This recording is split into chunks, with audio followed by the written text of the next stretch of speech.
Oh, I just realized that I started the show and forgot to do the opener. So here's the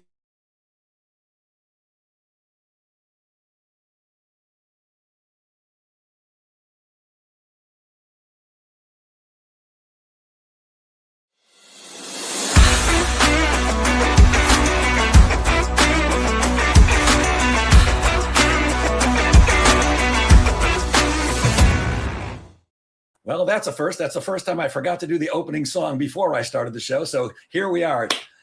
Welcome, everybody. My name is Jeff Goldberg. Welcome to the Sales Pro Network. It is Friday, April 10th. Oh boy, we're in Q2. If you have not joined us before, I am a sales coach and trainer. I work with individuals and organizations all over the world to help them do one thing and one thing only, increase their sales. I'm also the founder of the Sales Confidence Lab.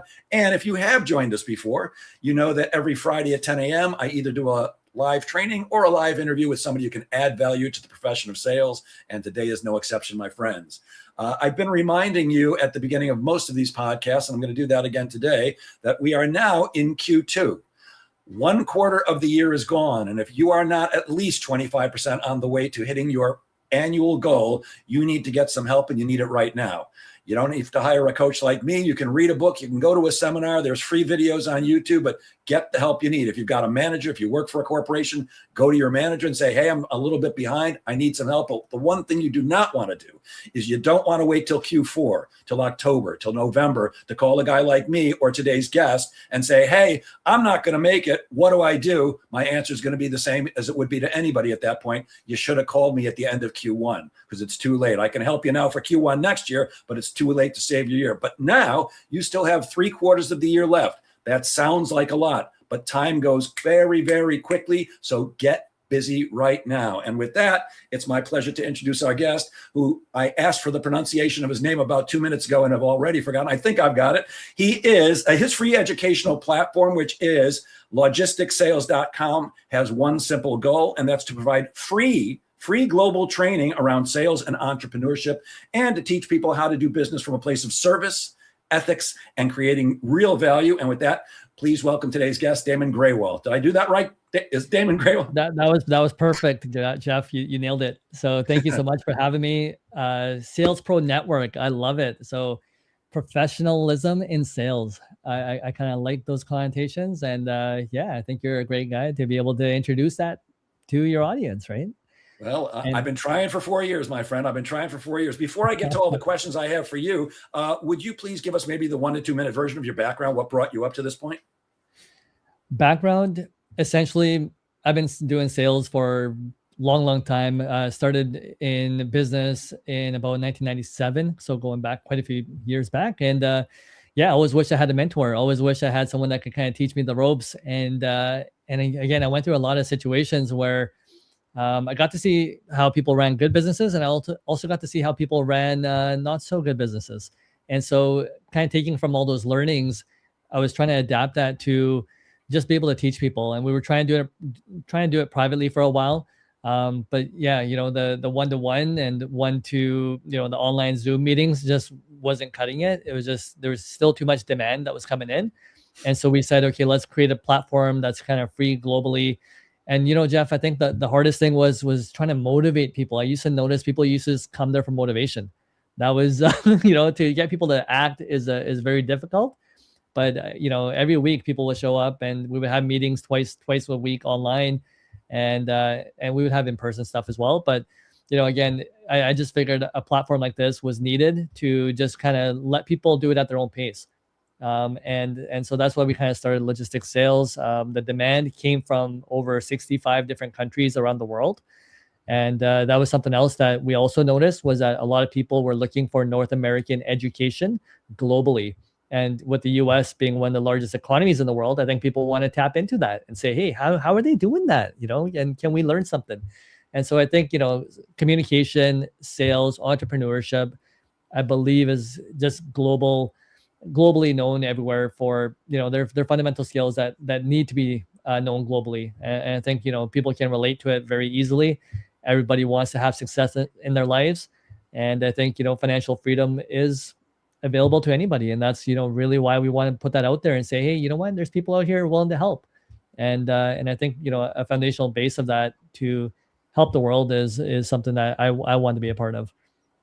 Gotcha. It's interesting that you mentioned motivation, because my feeling is this, that you said it's hard to get people to do things. I believe the only person who can really motivate others is a mafia hitman. If you've killed people and people know that you've killed people, you can get people to do stuff. But other than that, it's like salespeople, especially, they often look to their manager or their organization for motivation. But I believe real motivation comes from within. So how is it that you're motivating people? Clearly, you're motivating them to show up at in your program. What do you feel people need to know about motivation? Well, I think it's like what you're saying, Jeff. It has to come from within. And so, what I realized is that, people were there because they wanted to get successful at sales, but then, some would start taking action on it. But then the action comes like, in spurts. It's like, okay, I'm going to do a little bit here. Then, okay, now, it's hard because I'm getting rejections or objections coming at me. And then they would start falling off, right? Like, it was like, how do I keep that motivation every day? How do I stay consistent every day? If I have one bad conversation, it was about, okay, now I need someone to lift me up, right? So it's like, Damon, hey, yeah, I'd love to, when are you having that sales meeting yet? So it was always this constant. And then, yeah, people were just like, I just really needed that today. I just really need that today. And so, and I just realized like people just need a little bit of love, motivation, and there's nothing wrong with that, and I think that small bits of encouragement is what will eventually get them to have those breakthroughs. But it again, everyone's going to have their own pace at it, especially when it's self-driven entrepreneurship, when it comes to, like, let's say, commission sales. So one is like, again, the different differentiation between working for somebody and working for yourself. Working for yourself, you got to find motivation from within. Working for somebody, someone's going to crack that whip on you and say, hey, you got to be here on time. You have KPIs you have to hit, and let's go, right? So there's no thinking involved. But when there's thinking involved, people get stuck. And that's where, again, it's at helping them along that journey and saying, it's okay. We've been there, we understand it, and we're going to help you through it. Yeah, the let's go is a form of motivation. I'm not so sure about, you got to be here on time and you got to get stuff done. That's not really motivating for most salespeople. I think that anyone who's in sales, actually anyone, needs to know what their personal why is, what they're working for. I can't really move my camera, but over here I have pictures of my 3 children. And while they're growing now and they're adults and they take care of themselves, I still look at their pictures and remember that when they were kids, how I would look at their picture anytime I would get like, all right, I'm going to screw off for a couple of minutes here. No, I've got these 3 mouths to feed, and I want to make sure I provide them with everything that they possibly can. And for me, the other thing is, look, I think we're at opposite ends of the spectrum in terms of age. I'm closer to the end of my career than the beginning, and you look like you're way closer to the beginning than the end. But, at this point for me, it's really to serve as many people as possible. I've been fortunate that I fell into sales by accident, like most people do, but I treated it as a career almost from the very beginning and studied my ass off, and I still do. I mean, you can see partial bookshelves back there. I've got 2 floor-to-ceiling bookcases in my home here, filled with books on sales and sales management, anything that'll help. And if you're not internally motivated to get the job done, to keep growing and to keep helping, then you're pretty much lost. But for me, it's about sales has been great to me. It's been a great career. And my stepfather actually taught me that sales is a great career. In fact, he said, sales is a great career, and here's why. Every day you get to wake up, look yourself in the mirror, and give yourself a raise. And then all you have to do is go out and earn it. And that's kept me going for 50 years in sales now. Now, you're up in Canada, right? Yes, I am. Yeah. So West Coast, Vancouver. Nice. I love Canada. Been there many, many times doing training. What do you see as some of the current, let's say, challenges, if any, for cross-border business, given the current state of politics in America? I'm not asking you to make a judgment on the politics, but I think we all know it's pretty crazy. Do you see anything happening in terms of cross-border business because of American politics? Yeah, 100%. I mean, what we see is a lot of manufacturing has shifted away from the US. Now we're looking for more markets. Again, for Canadian manufacturers, they're having to search out globally now. And that's another thing is it's so comfortable working with the US because it's a seamless way to do business. And a lot of companies still are. I mean, a lot of it's still under the old NAFTA agreements, CUSMA that's going to come up now. But we still see a lot of the trade go back and forth. So majority of it's still unaffected, not as much, right? There are certain industries that will, pick up, and because Trump has come across and tariff the world, right? In a sense, everyone's looking to shift their supply chain. So we still, again, have that relationship with the U.S. quite a bit, but it's forcing people to look outside as well. And that's one thing I like. It's that comfort zone, getting out of that comfort zone, being able to now stretch out and saying, okay, hey, you know what? For Canada and US, like, we're full of diversity. We have so many different cultures, we have so many different languages, we have so many different people from so many different countries that we're not really leveraging that human capital. And when people can speak the language with these other countries around the world globally, we should be taking more advantage of building those global relationships. And I think, for Canadians, it's easy to just do the simple shipments to the U.S. or within each other's provinces. That it's just the complacency happens, right? You get comfortable, and that's happened to me in business. The first business I started, after the first 1-2 years of business, both me and my partner said, hey, we're pretty comfortable right now. Let's just hold off right here. So and that just happens. Complacency happens. Everyone has a certain target that they want to get to, and once they hit it, unless something disrupts it, right? So it's usually, we don't look for a new job until we have the fear of losing the current one, or we don't go and decide to go to a gym unless we have a health issue, right? So there's all these things that will come in and disrupt, and we just have to readjust and just say, okay, we've always had it within us, and now we can make those adjustments to just keep going.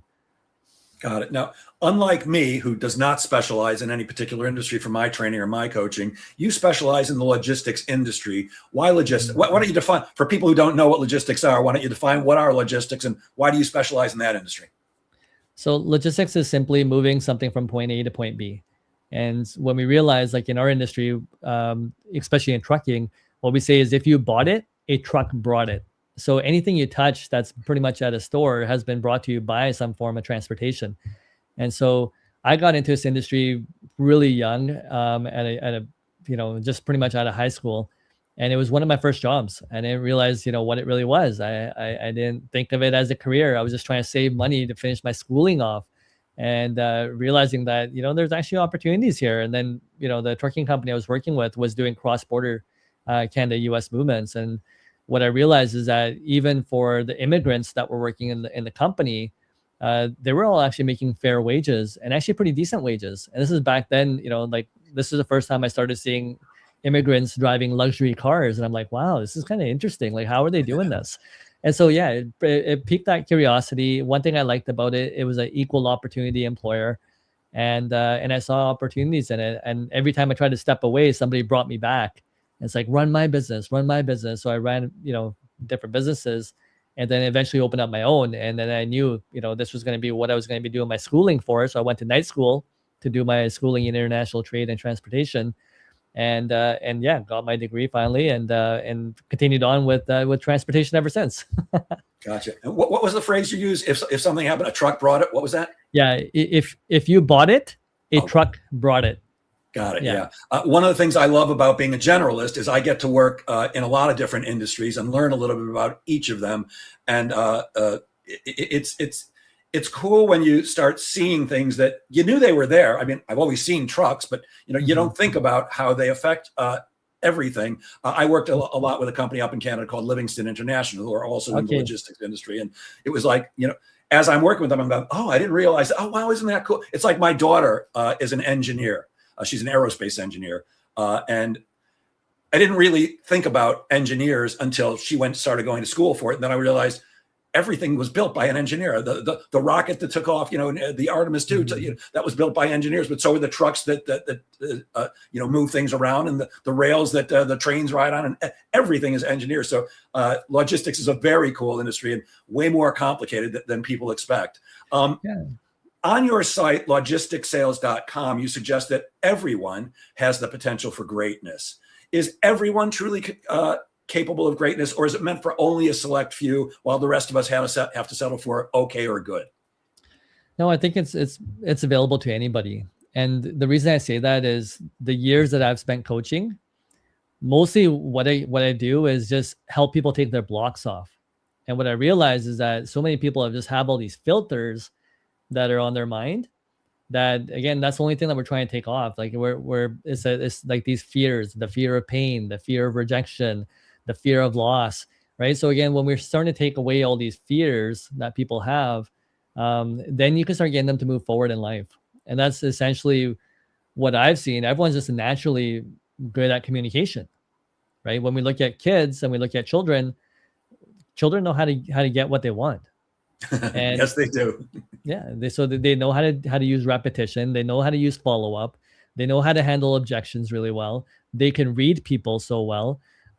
So yeah, they know how to push that emotions from somebody to get anything that they want. So people are already born with this, right? And that's the thing is sometimes we lose it because of some of the experiences or our environment. And then so really just pulling that back away gets people to really bloom into who they really are. And I believe, Jeff, have you met somebody that hasn't been a good communicator? Whether that's, again, communication can come in many ways, right? Communications can come in art, right? Can come in now social media as a picture format, can come in writing, script writing, or it can come verbally like we're talking now, right? So communication can come in so many different ways. Who isn't a good communicator? Yeah. I discovered when I had my kids that kids absolutely know that 99 no's equal a yes. 100%, yeah. They're relentless. They just never give up. Daddy, can we go to Toys R Us? No. Can we go to Toys R Us? No. Can we? Okay, let's just go. They're brilliant at that. So what made your team and you start logisticsales.com? And my real question is, why'd you make it free? It sounds like you're giving away incredibly valuable information that guys like me are charging for. Not that I'm mad at you, but what made you decide free? Well, we're hoping that we're providing the foundation of it, right? So what we're hoping to do is that, I think fundamental communication skills and people just having the mindset of financial freedom should be available to anybody. And that's something that, again, I grew up extremely poor. And I didn't really think that a lot of these things were even possible for me to achieve in life. And realizing that it's something that you want to share with everybody else. It's, when somebody finds out that they could do something that they thought they didn't, you want to share that with people. It's when you get excitement or you fill up with love, what happens? You start overflowing. You want to share it with people. And I think, similar to what you were mentioning as well, Jeff, you're at that point in life where you just want to give back, and you're like, hey, you know what? I've been in this game long enough. I've made enough. I get to enjoy a comfortable life. And it's that's the point where we say, hey, you know what? When I'm okay and I'm strong enough, now I'm going to start helping everybody else out. And that's essentially why, we kind of came into this. I was already doing it for free anyways. Like we were training people, as I mentioned, online. And I just said, hey, we just need a bigger platform to be able to put this out there. And truly what I'm hoping for is that somebody will pick up our information and start teaching it. And, when we look at and say there's a lot of people in a lot of tough situations right now in life, like for example, in the US, 61 to 64% of people are living paycheck to paycheck. And that's in one of the biggest economies in the world. 50% of Gen Z right now is thinking that house ownership is unattainable for them, especially and again, the US stats. When we look at that, we say, okay, well, hold on. A lot of people are going through a lot of hard times. Should we be necessarily charging everybody for this? But I believe that, that comes later on where, again, people are able to build that foundation. They're able to get up. They're able to start understanding that, the decision making is in their hands, not in anybody else's, right? And so for us, this is about nurturing them to those first couple steps. And that's ideally what we're trying to do is say, hey, you know what? Let us carry you through this. Let us help you build that why first. You mentioned you have your picture of your daughters there, but that's what we're doing in our episodes, right? So we have weekly episodes, worksheets that go with those episodes, and we're making you do internal reflections. And we're hoping that, as you go through the course, there's about 110 episodes that we have. I think we've released about 20 of them. And then again, we filmed about 70 plus, and we're still working on more. And so as we go through these episodes, what we're hoping to do is carry you through that journey, show you the opportunities, help you create your why, start making your roadmap of what your financial future looks like, where those opportunities are going to come from. So we're trying to open up your mindsets to say, okay, well, here, you know what? Here's what you can do. And why we're doing it is because we've seen people from around the world tap into the North American markets. And so especially when we say like, hey, we should be having a competitive advantage of just living here. But then, we could also open it up to other people, but we're also trying to, again, help entrepreneurs, and we're also trying to help salespeople. Entrepreneurs, why? Because again, if we go to stats, 35 million US businesses, small to medium-sized businesses that exist right now. And what the stats tell us is that in 5 years, 50% of these businesses are going to be gone. And so every year you have this cycle of millions of businesses being created and millions of businesses going under, but there's no manual for entrepreneurship. And so I said, okay, well, how do we start building that foundation? Because a lot of people just can't wear multiple caps. You know, if you're an entrepreneur, you're the marketing department, you're the accounting department, you're the HR department, you're the legal department, you're, so many different departments, sales department, right? There's so many different departments that you have to take on. Plus you got to do operations. And a lot of people just get into business because they like the operational aspect of it, but then don't necessarily like all the other stuff that comes along with it. So it's like, okay, well, entrepreneurs need help. There's people looking for financial freedom. Can we not work together more and more and do it where we don't, again, take from each other, but we start giving to each other? And this is one thing that I really want to teach people is like, hey, if we learn how to give first, right, then there's, again, we could help people get into better situations, and then we could benefit from that as well. But, if I'm going to go into a company where the guy could barely pay himself and say, hey, I need $100,000 from you every year, the guy's going to be like, well, I can barely pay myself, when it comes to small to medium-sized businesses sometimes. And then, but if I go in there and say, hey, you know what, if I help you double your business or triple your business, is there a percentage that you could possibly share with me?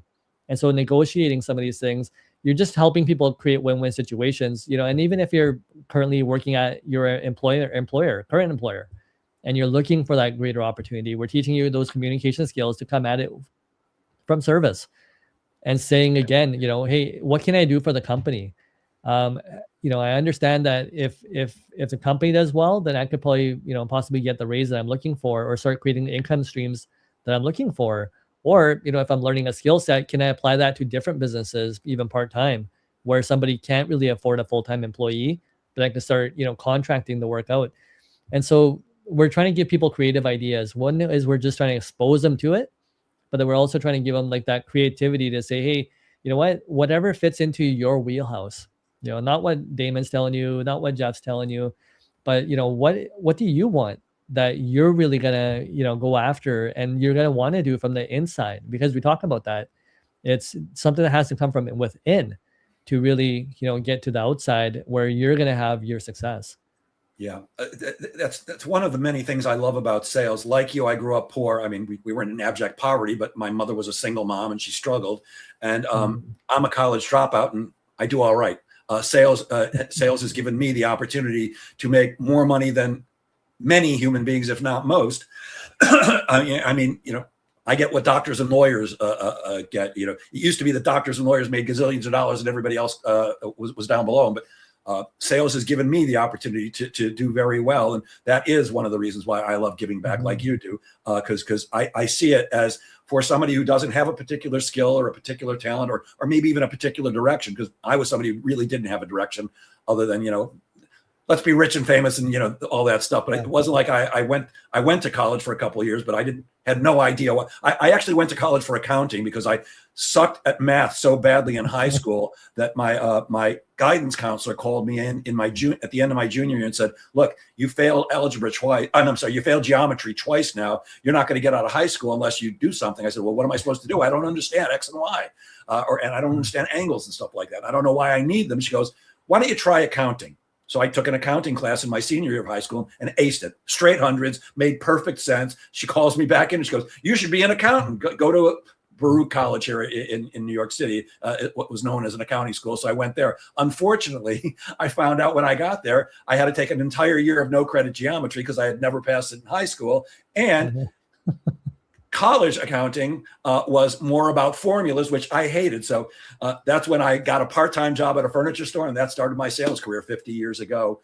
And I haven't looked back. I actually did quit at one point.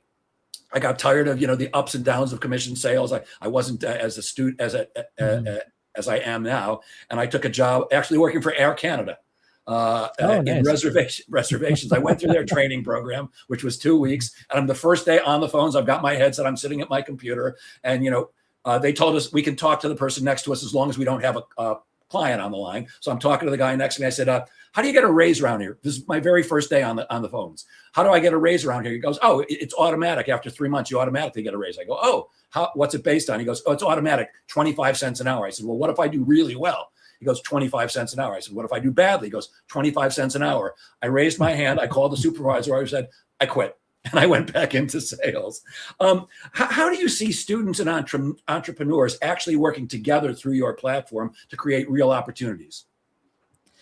Well, kind of what I talked about, just creating those win-win opportunities, just understanding each other. So we try to let people understand, okay, what is sales in the first place? We break down the myths of sales.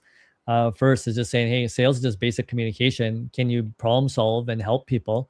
That's all truly sales really is when you really break it down. It's not the Wolf of Wall Street where you're trying to sell something to somebody that they don't want. And then also understanding again what the entrepreneurs are going through. So when you mentioned your schooling there, I'm glad you had accounting, because that's one of the number one rules of entrepreneurship is know your numbers. And so you never know when that's going to come into place. And maybe that's what led to that second experience where you went to go work at this company and you're realizing like, hey, 25-cent raises aren't really adding up, and that's so the numbers have to make sense, right? So a lot of people don't really even understand what comprehension is when it comes to what the opportunities in life are. And so many of us grow up confused, growing up. And when I went to school too, yeah, I went into accounting, I went into law, I went into all these other courses, political science. I had no idea what I was doing. Right? So it was like you take a little bit of everything, and then yeah, it was really going into that direction. But all these skills, sometimes add up in your life. Like everything that you're doing, if you realize, there's some importance in there, it will, you will be able to apply it. And that's the whole thing about realizing, like, if I find out what my skill sets are, and, sometimes like you don't even realize them yourself, right? But you're like, well, oh yeah, I did that class. Oh yeah, I learned that, working with this company or that company, I had this experience. And then just saying, okay, well, learning how to leverage that and saying, who can I help? Right. And typically you could help entrepreneurs, or you could become the entrepreneur and learn how to ask for help as well. That's something that a lot of people have a difficult time. But what we're really trying to do is create these win-win, opportunities, and say, well, everyone needs help in this area. Can we help each other? Can we truly love thy neighbor and really understand what that really means when we say, okay, well, like I always say, like, when we look at business, it's like there's a cookie jar. But if no one's making cookies, then we all can't keep taking cookies out of the cookie jar. And that's like people with, always asking for, I need more, I need more, I need more. And they're not really understanding the other concept of it, that something has to be produced for us to be able to have something. And so we really want people to understand, when it comes from service and saying, hey, you know what, we'll start baking the cookies. We'll start, buying the ingredients. We'll start figuring this part out.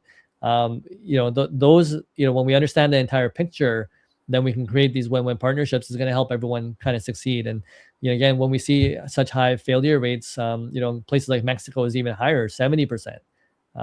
Places sometimes halfway around the world are as high as 90% of businesses that are failing. And when we have such high failure rates, it's saying let's stop the bleeding. And kind of the bigger mission is also stated by like the World Bank. The World Bank has this stat right now where 1.2 billion jobs need to be created in the next decade. And when we see, okay, well, current timelines are saying, well, there's only going to be about 400,000 or 400 million jobs that are going to be created in the next little while here. We have a shortfall of about 800 million jobs. And so what we really see is like, the shortfall can be filled by, again, entrepreneurs, right? With all these businesses that are going under, if they were to stay in business, and if we learn how to grow some of these businesses, then, there's the gap to fill the rest of these jobs up. And what the World Bank is also stating is that if, we don't have jobs, especially in continents like Africa or Asia, where a lot of the demand is going to come from for the younger generation to, find employment, if we don't create it, then typically what they see is that there's uprisings, and that's typically what we want to stop. And in North America, it looks more like strikes, right? Air Canada is an example of a corporation that, again, sometimes struggles to making revenues. And then, but everybody wants to go on strike and wants more money. but then again, the coffers aren't really being filled up on the other side, right? So there's the numbers need to make sense. And again, if and what we want to do is we want to learn how to nurture businesses so they grow, and not to just take, and destroy. And so we're hoping that we're able to kind of shed light to it, and then again give people this foundation and have the skill sets to start building, instead of taking. Yeah, you actually shared that statistic with me from the World Bank, which I appreciated, and it was Mhm. staggering. When you think only 400 million jobs are projected, but 1.2 billion people are going to be looking for jobs, and young people. And now you add in the advent of AI and the concern over a lot of people possibly losing their jobs and not knowing what to do. It's a real challenge. One of the things that I really appreciated when I was researching you is that you teach people how to sell, not just professionally, but also ethically. And I've said this more than once on this podcast that after my children and my dog, the thing that's most important to me in my life is integrity. And in sales, we're often fighting the way that most people look at salespeople as having a lack of integrity, being willing to lie, cheat, steal, do anything they need to take your money. And I don't think that's true for most salespeople. And I think it's less true today than it was when I started out 50 years ago. But there are certainly still, I'll say some, if not many, who are willing to do whatever it takes to close the deal, even if it means getting into let's call it a gray area. So can you expand on that a little? Maybe why such an emphasis on ethical sales? And I'm with you, by the way. Yeah, and ethical sales is again long term. And this is again when we watch movies like The Wolf of Wall Street, we see people have these like massive highs, right? But then after the massive high, what happens? Because they didn't build a solid foundation on the bottom, and it was all about transaction versus relationship, is that they had the high, but then they really crashed. And so that's what we're trying to help people stay away from, is say, well, if we do it ethically, like you're actually going to feel good about what you do. You're not going to go back home and feel like, oh, I did something bad today, but you're actually going to feel good because you were in service. And so ethical sales has so much to go along with that. And in some of our businesses, like we have 20-year plus relationships with some of the clients that we've had. And how great does that feel to have that long of a relationship with somebody, and not only benefiting from it financially, right? But again, just that relationship building aspect of it, of saying, hey, you know what? I really helped that guy with his work as well, and he really helped me in my work. And we were like a team, and there's a different feeling when it comes from like teamwork. And they say teamwork makes the dream work. And so again, it's that feeling that you want to carry with you in life, where you could be happy about just looking in the mirror and saying, you know what, hey Jeff, I did a pretty good job. Like I can't look back and say that I hurt anybody along the way. And Simon Sinek talks about this as well. He goes, you can take whatever you want in life as long as you're not hurting anybody else. And then that's the thing is, clean conscience. So I really want people to really say, okay, well, if we're struggling with mental health, or we're struggling with some of these things that are coming up nowadays, if we, again, love each other, right? Love thy neighbor. And if we take that context and we apply it into business, it's really about saying, hey, I'm really here to just serve. And, by serving, the more people I get a chance to serve, the more I'm going to make probably, and the better I'm going to probably feel about it. And so, yeah, just again, cleaner way to do business. Sometimes it's a little bit of a longer path, and it takes a little bit of more skill learning to develop it. And you really want to get into the right alignment to be able to do it. And, again, why did I leave a lot of my jobs? Is because at some point, either people weren't being respected properly, or, you were being told lies that didn't really, amount to anything. So again, some of these things were the reasons why I would leave jobs. And so when I said, okay, well, when I got the opportunity to run my businesses, it was about doing it, honestly, ethically, and just understanding, like when we touch somebody's freight like that, someone's trusting us with their entire business. Each trailer is full of, $200,000 plus sometimes, right? Worth of freight. Or if you're hauling aerospace, if we're going into rockets and all that sort of stuff, sometimes we're pulling like jet engines that are like millions of dollars in value. And when we see, such high value freight, we're like, well, that's someone's livelihood, and so if someone's trusting me with that, how do I want to behave in that situation? Do I want to, imagine the repercussions if this thing falls off or we hire the wrong team? or whatever can happen, right? Like, I don't want to play with people's livelihoods. That's people's careers. That's how they're going to eat. That's how they're going to live, right? That's their career. Yeah, I don't want to ruin anyone's career, right? So yeah, I don't want that on my conscience. So we teach people like, hey, every decision that we're making in life has some sort of repercussion on somebody else. Even if we get someone to buy something that they didn't want, those are hard-earned dollars that that person was working for. Do you really want that on your conscience of knowing that, hey, I didn't do this ethically and I made somebody buy something that they probably didn't need or want? Yeah. And you actually can't get people to buy what they don't want, don't need, or can't afford unless you're willing to lie, cheat, or steal. And I think it's challenging for some people, especially younger kids, who look at people who are highly successful and not doing things ethically and still making a ton of money and go, well, why should I bother? From a very young age, I taught my children an acronym, ADTRT, which is always do the right thing. And, you mentioned The Wolf of Wall Street. You watch a movie like that and go, gee, I'd love to have billions of dollars like that guy. But, it didn't end up so well. Interestingly, by the way, I actually met a couple of guys, not from the movie, but the real guys. There's a company here on Long Island where I live that does outbound appointment setting. And I was investigating them for a client of mine. And I met with them on the North Shore of Long Island in their offices. And I'm talking to these two guys. And I'm like, I got to tell you something, guys. And I hope you don't take this as offensive, but you guys seem like the guys from the Wolf of Wall Street movie. They go, Jeff, we worked with him. We were part of that whole thing. I was like, oh my God, I didn't end up using them because I was a little concerned about the ethics, but interesting. I actually ran into those guys. You actually put your money where your mouth is. And logisticsales.com is offering 10 scholarships of $5,000 each to help recipients invest in the skills and the knowledge that matter most to their future. That's incredibly generous. What made you make that offer?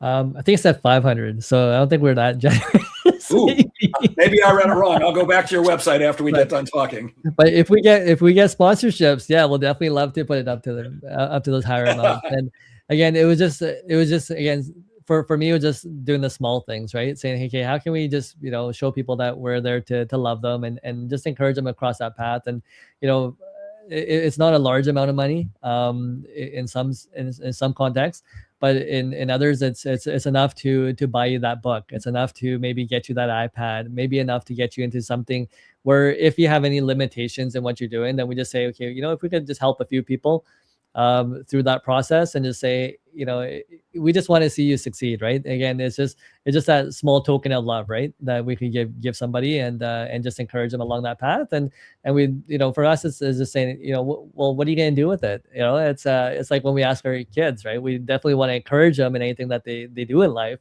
but we also want to hear the feedback too, right? And say, okay, well, if it's going towards a good cause, yeah, we're willing to help out in that mission. Okay, so if you're listening to this, please do not bother this gentleman and say, hey, Jeff said it was $5,000. I can't believe it's only 500. That's still incredibly generous of you. By the way, they could spend an hour with me for that. So they're welcome to use it for that if they'd like to. Awesome. I agree with you on this, but I'm going to ask you anyways. Why do you see the profession of sales as one of the most accessible paths to upward mobility? I think it just shows people that things are possible. And that's the one thing. It's easy to get into, and as you mentioned, we don't have to be highly educated to get into it. You don't need any financial backing to get into it. It's just a genuineness of just saying, okay, hey, if I could find a good product or service and help get this out there, and help anybody, whether it's helping a small business or a medium-sized business or anybody, just even charities have a sales component too. That if you're just spreading the word and communication, but every business has a core component of sales, marketing that just needs to be, someone needs to do it, and those are just easy openings. That's a place where a lot of entrepreneurs struggle with, is finding salespeople, finding people to bring in that work, and that's it. Because there's a lot of negative connotations when it comes to sales, where people are like, well, it's hard for me to ask, right? How many people go, when I think of it, like how many people go through work not ever asking for a raise because they're too scared to. And, there's a lot of people, or nobody gets that position that they want because they were always too scared to ask for it. So, there's so much fear around it. But when you start getting away from fear, you start opening up as a human being and you start saying, okay, well, why was I even scared of that? right? And so that's what we want people to do, is like to realize like, well, if that fear was holding me back from moving forward in life, what else is holding me back? So we want the people to start thinking about it in a more larger context, right? So again, it could be starting from sales, it could lead into entrepreneurship, it could be leading into whatever other dreams you have in life that you haven't explored. I know, Jeff, you've explored into comedy, and that's one of the hardest things for people to get on stage and do public speaking. Is, imagine the fears that go into people's minds when they think about that. But and that's the thing is, but when you get up there and you're able to make people laugh, or you're able to see smiles on people's face, and that's what sales does too, right? You're able to create that because you're creating these outcomes for people that maybe that they're looking forward to, or it's part of their dreams. But when you do something and you say, wow, I was lucky to be a part of that, and I was changing people's lives, then it's something that people just feel really good about. You're being in service, truly in service, to make a difference. Yeah.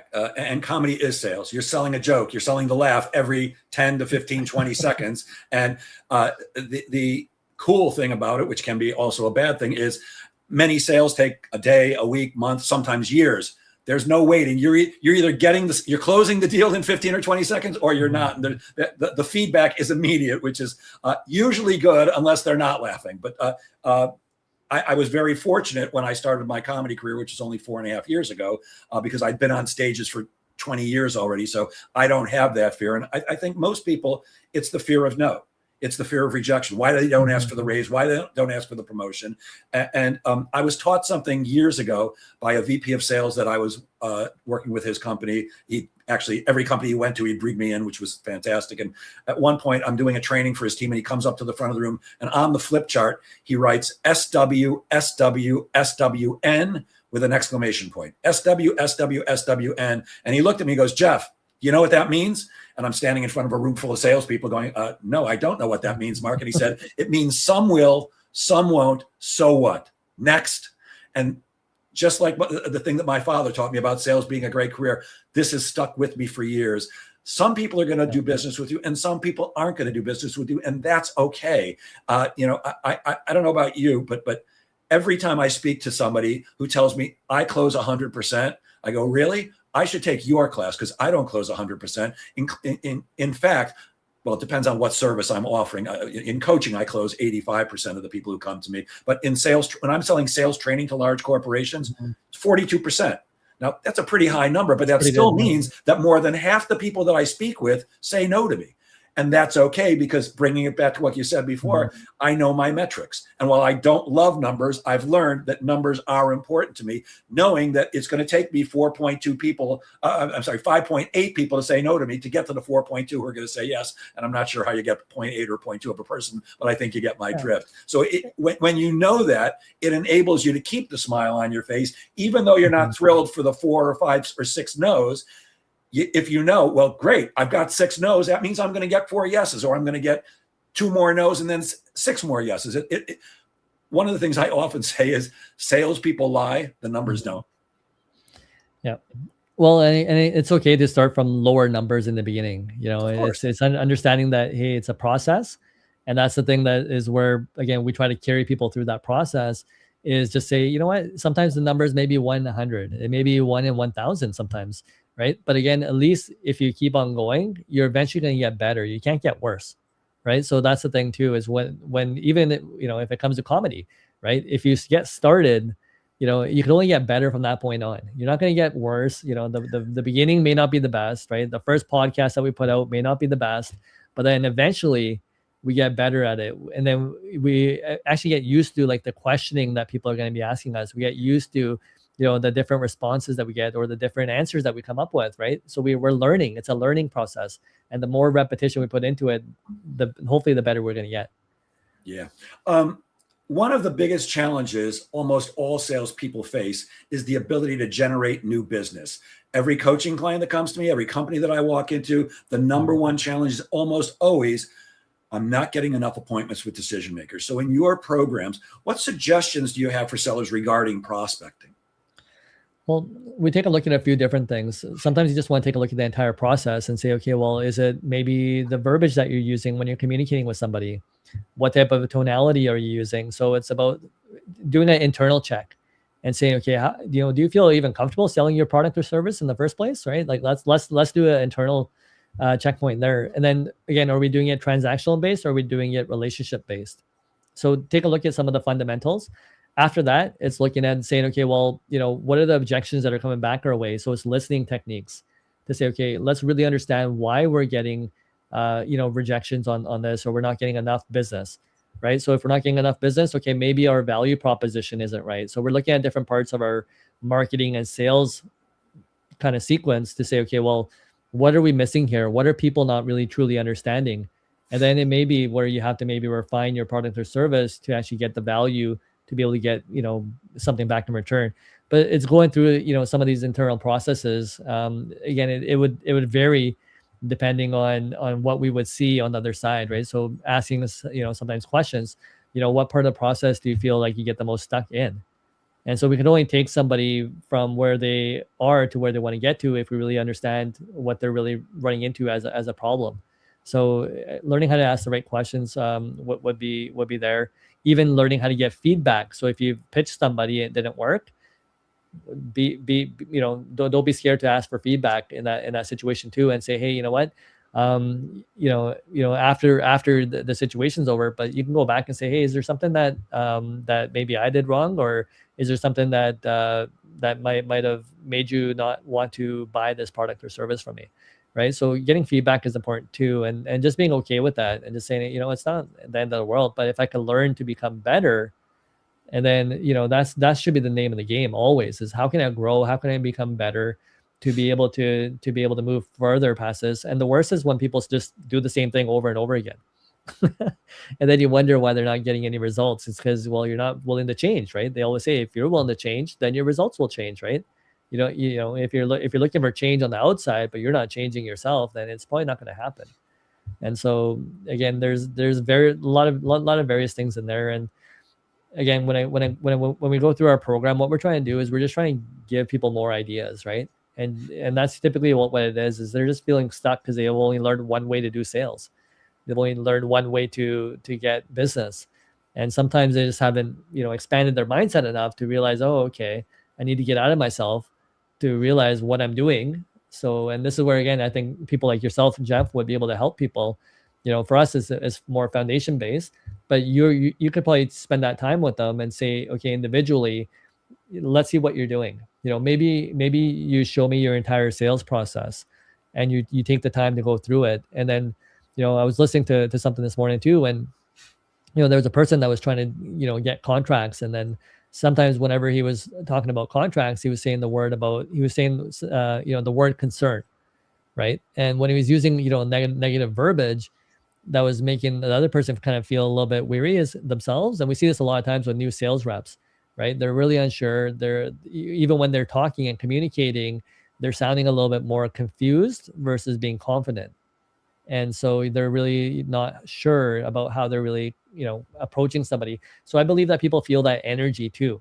And so if it's things like just, simple verbiage, and if you learn how to just change that verbiage into positive verbiage, where again, you're going to have a different emotion in somebody, right? And give them more confident words, then again, you could relay that energy to somebody so that they can really truly see the outcome that they're going to receive from that product or service that you're going to give them.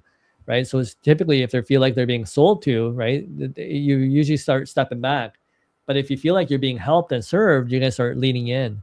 And so there's certain aspects of sales. Again, so many different aspects that we can get into. Again, if it was a specific scenario, I'd probably be able to guide better in that situation. Well, I'm sorry. I'm actually wondering specific methodologies. We could just use the logistics industry because that's your area of expertise. Mm-hmm. Are there any particular prospecting methodologies that seem to be working better than? I mean, there's a million ways to prospect. You can still pick up the phone and make calls, and you can use email marketing. Are there any methodologies that you're recommending in the logistics industry because they seem to be working fairly well? So again, what works towards the individual person? Some people are better at emailing. Some people are better on the phones. Some people are better door to door. And then some people are just better like in-person meetings, just setting up proposals and doing it that way. But it works every which way, and it depends on the type of clients you're going after. The bigger the client, the bigger the dollar value, the more preparation, the more confidence, that more research you have to be able to land those clients. And then just understanding that there's processes and follow-up procedures that need to be done in there as well. So again, it's just a matter of staying consistent. That's the biggest thing, is consistency is always going to, eventually get you where you need to get to. And always thinking about, okay, well, if I'm stuck at any stage of this process of the pipeline to get customers in, it's what can I do different? What haven't I said that I probably should be saying? Am I missing something in the process? Is always thinking about, what is it that can get me to that next step? And if you stay consistent enough, eventually you will land those deals. Gotcha. We spoke a little bit about how sales can, help you get financial freedom. What does financial freedom mean to you, beyond like the hype of Instagram posers, who make it look like they're, taking private jets all over the world all the time? And I guess there are probably a few people who do that, but I don't think it's as many as I see online. What does financial freedom mean to you? Financial freedom, to me, just means the freedom of choice. The point where money is not really the stress factor in life. And beginning in life, it was all about survival. And then once you get into survival, you get into a certain level of comfort. But then, and we talked about this earlier, sometimes in sales, you could earn, 4 or 5, 10, 20 years of salary in 1 year. So when you start realizing that there's that potential, you're not worried about, where the next paycheck is going to come from. And I think just not having that worry about where the next paycheck is going to come from, or how you're going to pay that bill if something doesn't happen or materialize for you, then you're at a point where, that financial freedom is there. Financial freedom is just, the knowingness that if you needed to produce tomorrow, that you can. And again, there's a fear that comes into a lot of people, and it's always about, I need a backup. I need a security net.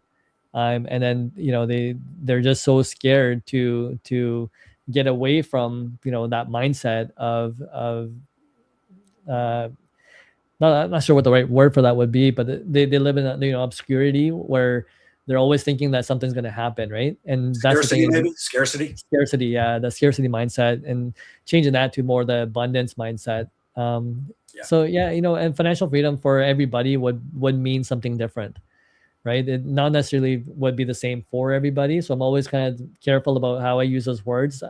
For me and you, Jeff, we've kind of seen what sales can do for people, but there's a lot of people where sales, financial freedom could be getting an extra $100 a month. It could be making an extra $50, just something that's like, wow, I never expected I could have this. And so that could be financial freedom. It's like, I just learned how to, multiply 1 + 1 = 2, right? And then, like, it could be something just so simple. And so for me, it's always not discouraging anybody that's watching, because it's understanding that everyone's going to be at a different level. Obviously, when you get into, the medium, intermediate, and larger scales when it comes to sales, then that the potential is like massive, right? So, but financial freedom for me is just the freedom of choice. Yeah. Speaking from personal experience, I can say that life changes when you're not worried about how am I going to pay the rent this Friday. And that lack of concern allows you to be better at sales, because when you're worried every day, how am I going to make the car payment? How am I going to put groceries on the table? It's bad. And it can be, not the word's not damaging, but it can certainly, it keeps you from being as good as you can at sales, because sales is a lot mindset. And if you don't go into each encounter, each call that you make, each sales call you go on, every communication with a free mind, when all you're thinking about is how am I going to pay the rent, it's very, very challenging. And again, that's one of the things I love about selling, because you could be broke today and rich tomorrow. And rich might be an exaggeration, but you could be broke today and be out of worry tomorrow. And I'm talking literally. And in 50 years of selling, I've been there more than once.